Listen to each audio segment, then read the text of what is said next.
क्या आपने कभी देखा है जब सबसे शक्तिशाली व्यक्ति भी अपनी ताकत के सामने कांप जाए?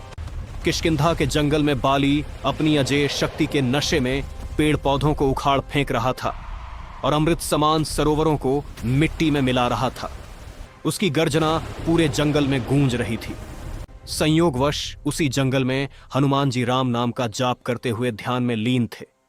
बाली की हिंसा देखकर हनुमान जी आगे बढ़े और बोले, हे बाली, इस बल के मद में क्यों इस जंगल को तबाह कर रहे हो? राम नाम जपने से मन और लोक दोनों सुधरेंगे।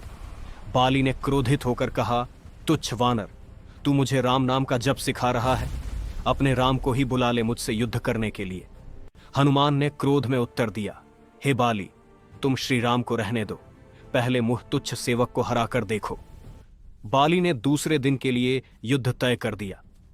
अगले दिन हनुमान जी युद्ध के लिए निकले।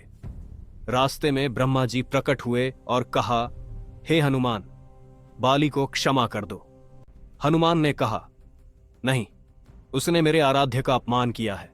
ब्रह्मा जी ने कहा कि अगर युद्ध करना ही है तो केवल अपनी शक्ति का 10वां भाग ही लेकर जाओ।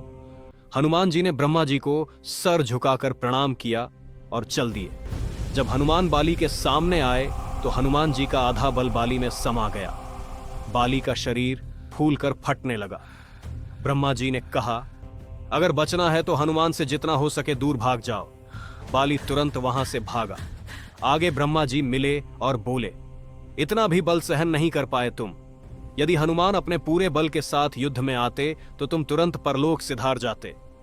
बाली समझ गया कि हनुमान जी का बल असीमित और राम भक्ति असाधारण है। उसने हनुमान जी को दंडवत प्रणाम किया और कहा, हे हनुमान, आप तो इतने बलशाली होते हुए भी इतने शांत हैं, कृपया मुझे क्षमा करें। अगर ये कथा पसंद आई हो तो अपने किसी सनातनी भाई को शेयर जरूर करें।